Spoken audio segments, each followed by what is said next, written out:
One of the questions that I get often is, Roz, how's the market in Chicago? And my answer to that is usually a question.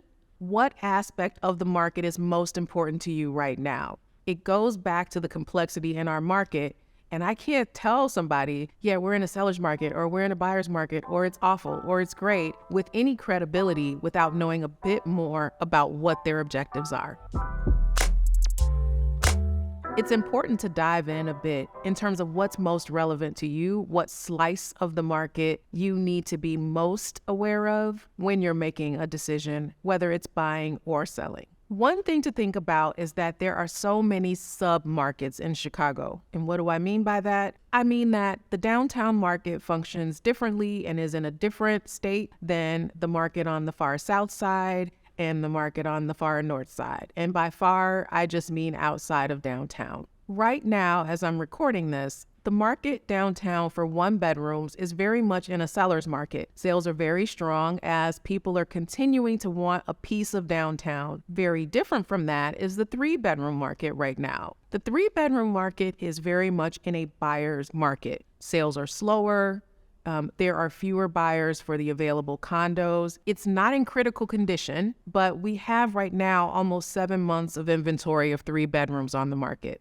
Now, one of the reasons this is important is because if you look at the city overall, or if you look at downtown overall, you might think you're in a different negotiating position than you are in for what you're looking to buy or sell. The diversity of Chicago's housing stock is a strength, just as the diversity of our people is a strength, but it also makes it a little bit complex to navigate and make great decisions because there's so much conflicting information, especially as it relates to comparisons to the national headlines and even comparisons across town. One other thing to really consider, and this one is for sellers, the condition and the finish of what you're selling matters so much in our current market.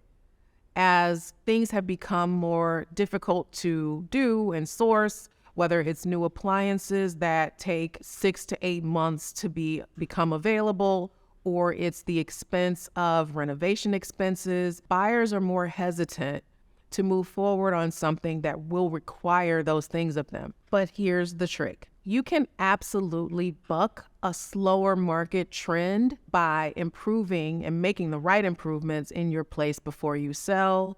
If you're renovating a property in a way that is not appealing to the specific pool of buyers that are buying those units right now, you can miss the mark and you will have invested money and have expectations that the market is not really going to deliver. I strongly recommend that you reach out to me so that I can come by, take a look, and talk through the plans that you have so we can guard your equity and your selling process, even if it's months in the future. Buyers, definitely let's talk, because I can tell you whether or not we should be going for 10% off that purchase price or whether we need to play it close to where a property is listed because of the market dynamics. It can be very different. Sellers, don't assume that this is not a great market to sell in. Let me tell you, there is strong interest in Chicago. I have hundreds of people coming into my website looking for specific buildings, specific locations,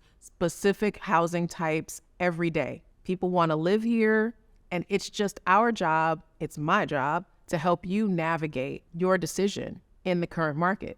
Of course, the economy matters. Of course, interest rates matter. You're not crazy. You should be paying attention to all of those things. But if you assume that what the national headlines are telling you that is largely based on what is happening in Phoenix or Houston or Georgia, if you're relying on those facts, you might miss the mark in your own decision making. I am happy to talk to you, to schedule a no obligation discovery call to really understand what your objectives are. And if now is not the best time for you to take action, I will tell you. Of course, your decision making on any market is going to boil down to your life changes, your decisions, and those things should come first.